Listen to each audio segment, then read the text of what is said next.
Sarah Martinez had been in Iraq for 8 months when everything changed. The 8-year-old medic from Texas never imagined she would end up in one of the most dangerous cities in the world. But the army had other plans. Fallujah was a place where death waited around every corner, where the sound of gunfire was as common as the desert wind. The morning of April 15th started like any other. Sarah woke up in the small forward operating base just outside the city limits. The concrete walls were covered in dust, and the air conditioning barely worked. She checked her medical supplies, counted bandages, and prepared for another day of uncertainty. Her team was scheduled to escort a convoy through the city to deliver supplies to another base. Sarah had joined the military right after high school. Her father was a veteran, and she grew up hearing stories about serving your country. She wanted to make a difference, to help people. The medical training appealed to her because she could save lives instead of taking them. Her friends back home thought she was crazy for enlisting, but Sarah felt called to serve. The convoy consisted of 4 armored vehicles. Sarah rode in the second truck with 3 other soldiers. Sergeant Williams was driving, Corporal Johnson rode shotgun, and Private Davis sat next to her in the back. They had worked together for months and trusted each other completely. Trust was everything in a place like Fallujah. As they moved through the narrow streets, Sarah noticed how quiet everything seemed. Usually, there were children playing, women hanging laundry, men sitting in doorways. Today, the streets were empty. Windows were shuttered tight. Even the stray dogs that normally roamed freely were nowhere to be seen. The silence made her nervous. Sergeant Williams voiced what everyone was thinking. "Something doesn't feel right," he said into his radio. "Too quiet out here." The convoy commander acknowledged but ordered them to continue. They needed to complete the mission and get back to base before dark. Nighttime in Fallujah belonged to the insurgents. Sarah checked her medical kit one more time. She carried everything needed to treat gunshot wounds, shrapnel injuries, and burns. In 8 months, she had used every item multiple times. She had saved 7 lives and lost 3. The ones she couldn't save haunted her dreams. Their faces appeared every time she closed her eyes. The attack came without warning. One moment they were driving through a seemingly empty intersection. The next moment the world exploded. The first rocket-propelled grenade hit the lead vehicle, flipping it completely over. The explosion was deafening. Sarah's ears rang as debris rained down on their truck. "Contact! Contact!" Williams screamed into the radio. Machine gun fire erupted from multiple buildings. Bullets struck their armored truck like deadly rain. The windows were bulletproof, but Sarah could see spiderweb cracks forming. She grabbed her rifle and tried to return fire through a small opening. The insurgents had planned the ambush perfectly. They controlled the high ground from buildings on both sides of the street. The convoy was trapped in what soldiers called a kill zone. There was no good cover, no way to escape quickly. The 3rd and 4th vehicles were also taking heavy fire. Sarah saw Corporal Johnson slump forward in his seat. Blood was running down his neck. "Johnson's hit," she yelled to Williams. Without thinking, she dropped her rifle and moved to help him. The bullet had grazed his shoulder, tearing through muscle but missing major arteries. She applied pressure to stop the bleeding while Williams tried to maneuver the truck to better cover. "We need to get out of here," Private Davis shouted. He was firing his machine gun at muzzle flashes in the windows above them. Empty shell casings were piling up at his feet. The smell of gunpowder filled the truck. Sarah finished bandaging Johnson's wound and picked up her rifle again. The radio crackled with desperate voices. The lead vehicle was destroyed, its crew either dead or badly wounded. The convoy commander was calling for backup, for air support, for anything that could help them survive. Sarah knew help was at least 20 minutes away. In a firefight, 20 minutes might as well be 20 hours. Williams found a narrow alley and backed the truck into it for better protection. The concrete walls provided some cover from the machine gun fire, but they were still trapped. Sarah could hear voices shouting in Arabic from the rooftops. The insurgents were coordinating their attack, trying to surround the remaining vehicles. "We need to move," Williams said. "They're going to bring up rockets or mortars. We can't stay here." Sarah knew he was right. The longer they remained stationary, the more time the enemy had to bring in heavier weapons. But leaving their protective cover meant exposing themselves to more gunfire. The decision was made for them when a rocket-propelled grenade exploded against the building next to their alley. Chunks of concrete rained down on their truck. The blast wave shattered what remained of their windows. Sarah felt blood running down her face from small cuts caused by flying glass. "Move! Move! Move!" Williams gunned the engine and shot out of the alley. Immediately, machine gun fire erupted from 3 different buildings. Bullets struck the truck's armor plating with metallic pings. Sarah fired back at muzzle flashes, trying to suppress the enemy long enough for them to reach safety. They made it 2 blocks before the truck started smoking. Something important had been hit. The engine was making terrible noises, and Williams was fighting to keep the vehicle moving. "Engine's dying," he reported over the radio. "We're going to have to bail out." Sarah's heart was pounding. Leaving the armored truck meant they would be completely exposed. But staying in a disabled vehicle was suicide. The insurgents would eventually destroy it with rockets or grenades. They had to take their chances on foot. Williams spotted a damaged building that offered some cover. The first floor had partially collapsed, creating a natural bunker. He drove the dying truck as close as possible before the engine finally seized. Smoke was pouring from under the hood. They had seconds before the insurgents adjusted their fire to their new position. "Everyone out," Williams ordered. Sarah grabbed her medical kit and rifle. Johnson was moving slowly because of his shoulder wound, but he could still fight. Davis provided covering fire as they sprinted toward the damaged building. Bullets struck the ground around their feet, kicking up small explosions of dirt and concrete. They made it inside, just as a rocket-propelled grenade destroyed their abandoned truck. The explosion shook the building and filled the air with smoke and debris. Sarah's ears were ringing again. She could taste blood and dust in her mouth, but they were alive and had decent cover. The building had once been someone's home. Sarah could see family photographs scattered on the floor, mixed with broken glass and rubble.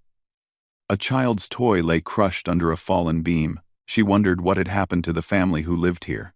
Had they escaped before the fighting started? Were they hiding somewhere, waiting for the violence to end? Williams was trying to establish radio contact with other friendly forces. The convoy's main radio had been in the lead vehicle, which was destroyed in the first moments of the attack. They had only short-range radios that might not reach their base. Sarah checked everyone's wounds and ammunition. Johnson's shoulder was still bleeding slightly, but he could continue fighting. The insurgents were regrouping for another assault. Sarah could hear vehicles moving in the distance, voices calling to each other. They were being methodical, professional. This wasn't a random attack by angry civilians. These were trained fighters who knew how to conduct urban warfare.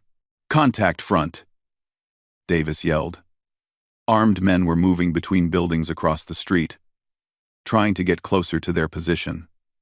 Sarah aimed carefully and fired. Her target dropped immediately. She had been an excellent shot since childhood, hunting with her father in the woods of East Texas. Those skills were keeping her alive. In the streets of Fallujah, the firefight continued for 30 minutes. The 4 soldiers held their position against increasing enemy pressure. Sarah treated 2 more wounds, minor injuries from concrete fragments. Their ammunition was running low. Williams kept trying to raise someone on the radio, but only static answered his calls. Then everything went wrong at once. A group of insurgents had worked their way around to the building's rear entrance while they were focused on threats to the front. The first indication of trouble was an explosion in the back room. A grenade had been thrown through a window. "They're inside. They're inside." Private Davis spun around and opened fire at figures moving in the smoke and dust. Sarah saw muzzle flashes in the darkness. Someone was screaming, but she couldn't tell if it was friendly or enemy. The small building had become a death trap. The close-quarters battle inside the building was chaos. Sarah could barely see through the smoke and dust. Gunshots echoed off the concrete walls, making it impossible to tell where the enemy was. She pressed herself against a partially collapsed wall and tried to identify targets without hitting her own people. Williams was shouting orders, but his voice was almost lost in the noise of gunfire. Johnson had taken cover behind an overturned table, still fighting despite his wounded shoulder. Davis was firing his machine gun in controlled bursts, trying to conserve ammunition. Sarah realized they were vastly outnumbered. A figure appeared in the doorway to her left. Sarah swung her rifle around and fired twice. The insurgent fell backward into the hallway. But more were coming. She could hear boots on broken glass, voices coordinating in Arabic. They were being overwhelmed. "We need to fall back," Williams yelled. But there was nowhere to go. The building only had 2 exits, and the enemy controlled both. They were trapped in what had become their tomb. Sarah checked her ammunition. 3 magazines left. Not enough for a prolonged fight. An explosion rocked the building. Someone had thrown another grenade. Sarah felt hot metal fragments pepper the wall next to her head. Dust and debris filled the air. When it cleared, she saw that Private Davis was down. He was clutching his leg, blood seeping between his fingers. Sarah low-crawled across the floor to reach Davis. Bullets were flying overhead, but she had to help him. The wound was bad. Shrapnel had torn through his thigh, possibly hitting the femoral artery. She applied pressure and worked to stop the bleeding while gunfire raged around them. "How bad?" Davis asked through gritted teeth. Sarah could see fear in his eyes. He was 19 years old, just a kid from Ohio who had joined the army to pay for college. She lied to make him feel better.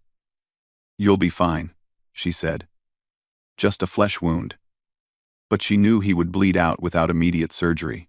Williams had moved to a better position and was engaging multiple targets. His rifle fired steadily, precisely. Johnson was still in the fight despite his wounded shoulder. But they were running out of ammunition and options. Sarah finished treating Davis and grabbed her rifle again. The insurgents pressed their attack. More fighters poured into the building. Sarah saw muzzle flashes from 3 different directions. Concrete chips flew as bullets struck all around her. She fired at shadows and shapes in the smoke, not sure if she was hitting anything. A grenade landed near Johnson's position. He tried to throw it back, but it exploded before he could release it. The blast threw him against the wall. Sarah saw him fall and knew he was badly hurt, maybe dead. She wanted to help him, but insurgents were advancing on her position. Sarah changed magazines and kept firing. Her training took over. Aim, breathe, squeeze the trigger smoothly.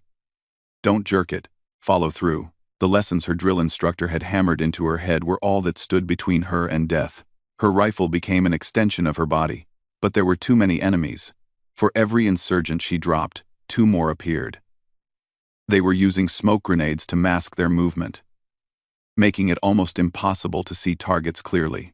Sarah was firing at muzzle flashes and shadows, hoping to hit something vital. Williams screamed as a bullet found him. Sarah saw him stumble and fall behind an overturned couch. Blood was spreading across his uniform shirt. Now it was just her and Davis, who couldn't fight because of his leg wound. They were alone against at least a dozen armed insurgents. Sarah moved to a new position, trying to stay ahead of the enemies closing in on her. Her ammunition was almost gone.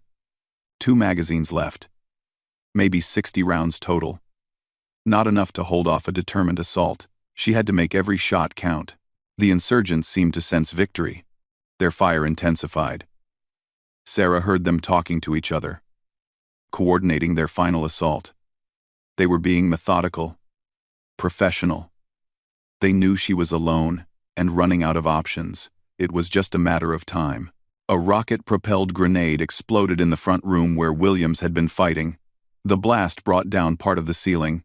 Sarah was thrown to the ground by the concussion. Her ears were ringing so loudly she couldn't hear anything else. Blood was running from her nose. When her vision cleared, Sarah saw armed figures moving through the smoke toward her position. She raised her rifle and opened fire. Her shots were accurate, dropping 2 insurgents immediately. But more kept coming. They were advancing from multiple directions. Using the smoke and debris as cover, Sarah's rifle ran dry. She ejected the empty magazine and inserted her last one. 30 rounds. That was all she had left between her and capture or death. She knew what happened to female soldiers who were taken alive by insurgents. Death might be preferable. The first bullet hit her in the left shoulder, spinning her around. Pain exploded through her body, But adrenaline kept her moving. She returned fire with her good arm, trying to suppress the enemy long enough to find better cover. Blood was soaking her uniform shirt. The second bullet caught her in the right thigh. Her leg buckled, and she fell behind a pile of rubble. Sarah knew she was hit bad. The bullet had struck bone, maybe shattered her femur. She could feel warm blood pooling beneath her. But she kept fighting. 3 more bullets found her in quick succession. One grazed her scalp. Another punched through her left side just below her ribs. The third hit her in the right arm, nearly severing it at the elbow. Sarah dropped her rifle and collapsed against the rubble pile. She was losing consciousness from blood loss and shock. The insurgents were getting closer. Sarah could hear their boots crunching on broken glass. They were talking excitedly, probably realizing they had wounded her. She tried to reach for her sidearm but couldn't move her right arm. 2 more bullets struck her as she lay helpless. One hit her in the back, the other in her left leg. Sarah felt her strength leaving her body. Her vision was growing dark around the edges. She could taste blood in her mouth. This was how it would end. Alone in a ruined building thousands of miles from home, the insurgents found her a few minutes later. Sarah was barely conscious, drifting in and out as shock set in. She heard voices speaking Arabic, felt rough hands searching her pockets. They took her weapons, her medical kit, her identification tags. She couldn't resist or fight back. One of the insurgents kicked her in the ribs, probably checking to see if she was still alive. Pain shot through her broken body. But Sarah didn't cry out. She wouldn't give them the satisfaction. Her father had taught her to be strong, to never show weakness to an enemy. The insurgents seemed to be arguing about something. Sarah couldn't understand their words, but their tone suggested disagreement. Maybe they were deciding what to do with her. She hoped they would just finish it quickly. The pain was becoming unbearable, but instead of killing her, the insurgents left. Sarah heard their footsteps moving away, their voices fading into the distance. Maybe they thought she was already dead. Maybe they were in a hurry to escape before reinforcements arrived. Whatever the reason, she was alone again. Sarah lay in the ruins for hours, bleeding slowly into the rubble. She drifted between consciousness and oblivion, sometimes aware of her surroundings, sometimes lost in fever dreams. The pain was constant, a burning agony that consumed her entire body. But she was still alive. Night fell over Fallujah. Sarah could see stars through holes in the damaged roof. She thought about her family back in Texas, her parents who would be devastated by news of her death. She thought about her younger brother, who looked up to her. She thought about all the things she would never do, the life she would never live. But Sarah Martinez was tougher than she knew. She had inherited her father's stubborn streak, his refusal to quit even when everything seemed hopeless. Deep inside, beneath the pain and fear, a small flame of determination still burned. She wasn't dead yet. As long as she was breathing, there was still hope. The insurgents had made a mistake by leaving her alive. They probably thought she would die from her wounds within hours, and she should have. 11 bullet wounds, massive blood loss, no medical attention. By every medical standard, Sarah should have been dead before sunrise. But sometimes the human body surprises everyone. Sometimes people survive things that should kill them. Sometimes pure willpower can keep someone alive long enough for help to arrive. Sarah didn't know that help was already on the way, that her desperate radio calls had been heard, that rescue was coming. All she knew was pain and darkness, and the determination not to let the bastards win. She would hold on somehow, for as long as possible. Even if it killed her, she would not surrender to death without a fight. Her father had taught her that Marines never quit, even when they're bleeding out in the ruins of a foreign city.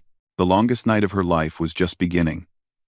But Sarah Martinez was still alive, still breathing, still fighting. And somewhere in the darkness, help was coming. She just had to survive long enough for it to arrive. Dawn came slowly to Fallujah. Sarah had been lying in the rubble for nearly 12 hours, drifting between consciousness and darkness. Her body temperature had dropped dangerously low. Blood loss had left her weak and confused. But somehow, impossibly, her heart kept beating. She had stopped feeling most of the pain hours ago. The human nervous system can only process so much before it shuts down non-essential functions. Sarah's body was focusing everything on keeping her alive. Her breathing was shallow but steady. Her pulse was weak but present. Through the holes in the damaged roof, Sarah could see the sky beginning to lighten.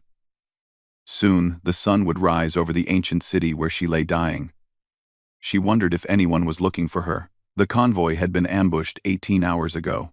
Surely someone had noticed they never reached their destination. Sarah didn't know that her desperate radio calls had indeed been heard. The last transmission from Sergeant Williams had given their approximate location before the radio went dead. Search and rescue teams had been dispatched immediately. But Fallujah at night belonged to the insurgents. They had to wait for daylight to begin operations safely.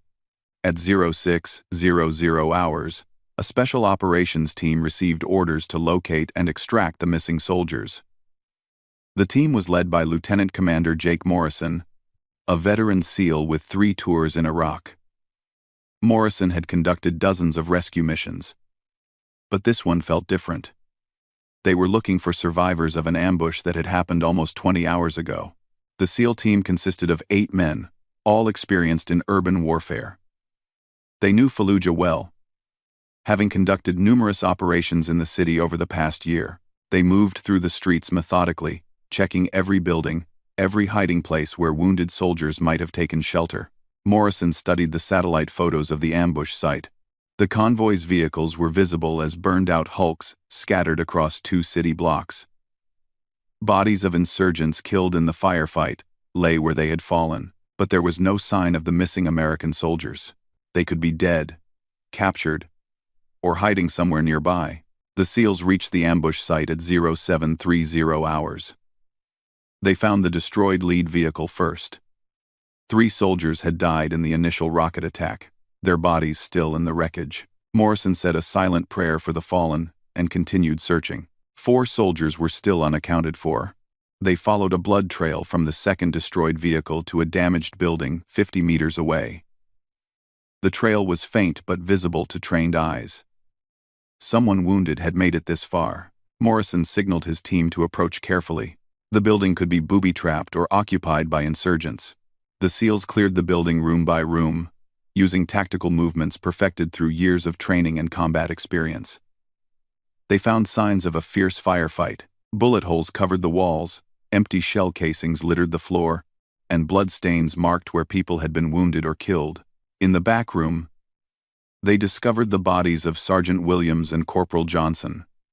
Both men had fought bravely until the end, their weapons empty. Surrounded by dead insurgents, Morrison felt the familiar weight of loss that came with finding fallen comrades. But they still hadn't found everyone. Private Davis was discovered in what had once been the building's main room. He was unconscious but alive, barely clinging to life after massive blood loss from his leg wound. One of the SEALs immediately began treating him, while the others continued searching. 3 soldiers accounted for, 1 still missing. "Over here," called Petty Officer Rodriguez from a pile of rubble in the corner. Morrison rushed over and saw what Rodriguez had found. A blood trail led under a collapsed section of wall. Someone was trapped beneath the debris, possibly alive, possibly dead. The SEALs worked quickly but carefully to clear the rubble. Morrison was afraid they would find another body, another family to notify, another flag to fold. But as they moved the larger pieces of concrete and twisted metal, they heard something that made them work faster. A faint sound, barely audible. Someone was breathing. It took 20 minutes to clear enough debris to reach the trapped soldier. When they finally broke through, Morrison found himself looking at a young woman in army fatigues. Her uniform was soaked with blood, her face was pale as paper, but her chest was rising and falling slowly. She was alive. "Jesus Christ," whispered Rodriguez. "How is she still breathing?" Sarah had 11 entrance wounds visible on her body. Her left arm was mangled, probably shattered. Blood had pooled beneath her and soaked into the rubble. By every medical standard, she should have been dead hours ago. Morrison checked for a pulse. It was there. Weak but steady. Sarah's body temperature was dangerously low, indicating severe shock and blood loss, but her vital signs were stable enough to attempt evacuation. The SEAL team's medic immediately began emergency treatment. "We need a dust-off now," Morrison radioed to their command post. "1. Urgent surgical. Multiple GSWs, vitals present but critical." A medical helicopter was already standing by at a nearby forward operating base, waiting for casualties to evacuate. It would be airborne within minutes. Sarah stirred as the medic worked on her wounds. Her eyes fluttered open, unfocused and confused. She tried to speak but could only make a weak croaking sound. Her throat was dry from dehydration and blood loss. Morrison leaned close to hear what she was trying to say. "Davis," she whispered. "Johnson. Williams." Even in her critically wounded state, Sarah's first concern was for her teammates. Morrison felt a surge of respect for this tough young soldier who had somehow survived the impossible. She was asking about her friends, not herself. "Davis is alive," Morrison told her gently. "We're taking care of him. You just focus on staying with us. Okay?" Sarah tried to nod but couldn't manage the movement. Her body was shutting down non-essential functions to preserve life. But her mind was still fighting. The helicopter arrived within 10 minutes, its rotors beating loudly as it landed in a clearing near the damaged building. The flight medics rushed in with a stretcher and advanced medical equipment. They looked at Sarah's wounds and shook their heads in amazement. No one should survive 11 gunshot wounds for 20 hours without medical attention. "How long has she been like this?" asked the senior flight medic. Morrison checked his watch. "We think about 20 hours since the initial contact. Found her under rubble about 10 minutes ago." The medic's expression showed his disbelief. This was beyond anything he had seen in 2 tours of duty. They loaded Sarah onto the stretcher as carefully as possible.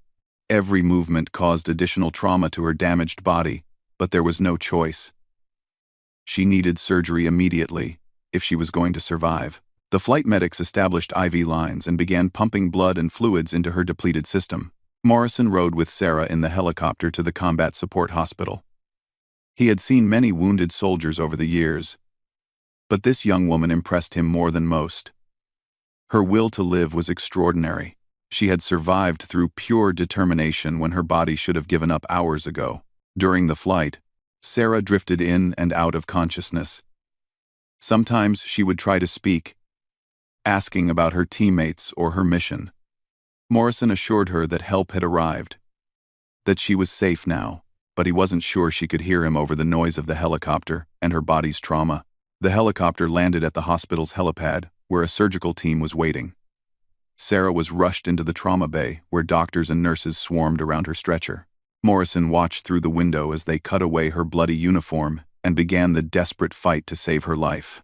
Dr. Patricia Chen, the senior trauma surgeon, had seen many severe cases during her deployment to Iraq, but Sarah's wounds were among the worst she had encountered. 11 separate bullet tracks, massive blood loss, signs of severe shock. The fact that this soldier was still alive was medically inexplicable. The surgery lasted 14 hours. Dr. Chen and her team repaired damaged organs, removed bullet fragments, and reconstructed shattered bones. They transfused 18 units of blood, replacing almost Sarah's entire blood volume twice. Several times during the operation, they nearly lost her. Morrison waited in the hospital hallway throughout the surgery. He had stayed to see this through, to know whether this brave soldier would survive her ordeal. Other SEALs from his team joined him as word spread about the miraculous rescue. They all wanted to know if she would make it. When Dr. Chen finally emerged from the operating room, she looked exhausted but relieved. "She's alive," she announced. "I don't know how, but she's alive. The next 48 hours will be critical, but we've given her a fighting chance." Morrison felt a weight lift from his shoulders. Sarah spent 3 weeks in the combat support hospital before she was stable enough to evacuate to Germany. From there, she was flown to Walter Reed Army Medical Center in Washington, D.C., for additional surgeries and rehabilitation. The road to recovery would be long and difficult. Her story spread throughout the military community. The soldier who survived 11 gunshot wounds became an inspiration to wounded warriors everywhere. Sarah's determination and courage in the face of impossible odds reminded everyone why they served, why they fought for each other. Lieutenant Commander Morrison visited Sarah at Walter Reed 6 months after the rescue. She was walking with a cane, still recovering from her injuries, but alive and determined to return to duty. When she saw Morrison, Sarah stood as straight as her damaged body would allow and saluted the man who had saved her life.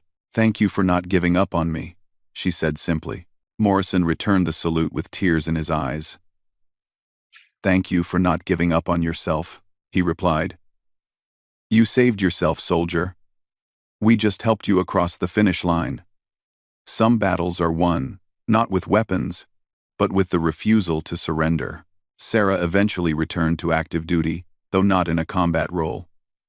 She became an instructor at the Army Medical Center, teaching other medics the skills they would need to save lives on the battlefield. Her survival had taught her that sometimes the most important mission is simply refusing to die. The damaged building in Fallujah was later demolished, but Sarah's story lived on. She had proven that the human spirit can overcome impossible odds when it refuses to quit. In the end, that's what separated the living from the dead in places like Fallujah. Not superior firepower or better training, but the simple determination to keep breathing for one more minute, one more hour, one more day.